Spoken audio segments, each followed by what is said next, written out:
the difference a week makes, from last week, but this week it's the realities of League Two, and this afternoon, it wasn't good enough to watch for us. Was that the same for you?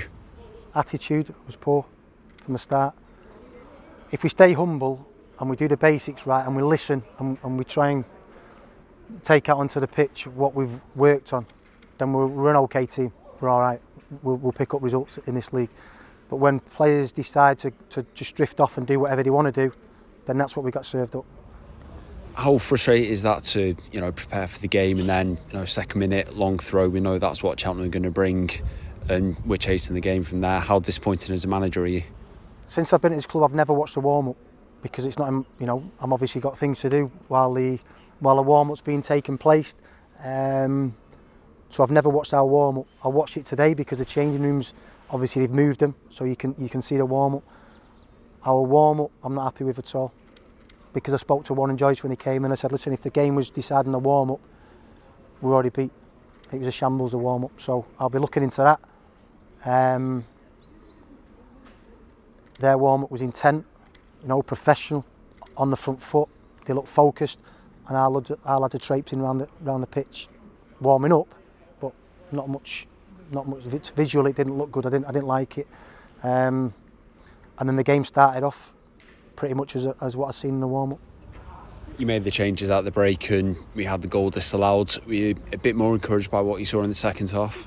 Tom James had a tough time with a family bereavement. So I think it's good that he's got 45 minutes. I thought he was excellent when he went on. I thought Manny put himself about, and the changes helped us. But listen, the ship had already sailed. Then the goal might have changed a little bit. But you can't start games like that.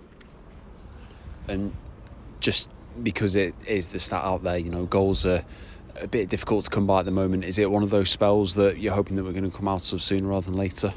No, today was a worry because we didn't really make any chances. In previous weeks, last week we made 6 or 7 against a League One team. Today we've not really made any. When you're managing a team, you want to put a structure in place where you're getting into good areas in the last third. Once you get in the last third, you have to give the freedom to the attacking players to whatever movement they see fit. They've got to use imagination and see where the spaces are. So we're obviously not doing that well enough. And just finally, we now have a week until Exeter. How important is this week going into the final 11 games? Well, first of all, it'll allow us to get Tom Clark and Richie Wellens back fit. Obviously, I don't know if the players use this as an excuse, because yesterday the team is a certain team. Then when we travel, it's a different team, and then when we wake up this morning, it's a different team because of the circumstances with Tom Clark and Richie Wellens. But at least we've got a free week. It's probably the first week in a long time that we've actually can prepare properly. But you can't prepare for attitude and getting against. We spoke to him before the game. We need at least 6 players to win their individual outfield plays. So 6 out of 10 we need to win their individual battles today. And then we played a front 2 that we hoped could win us a game.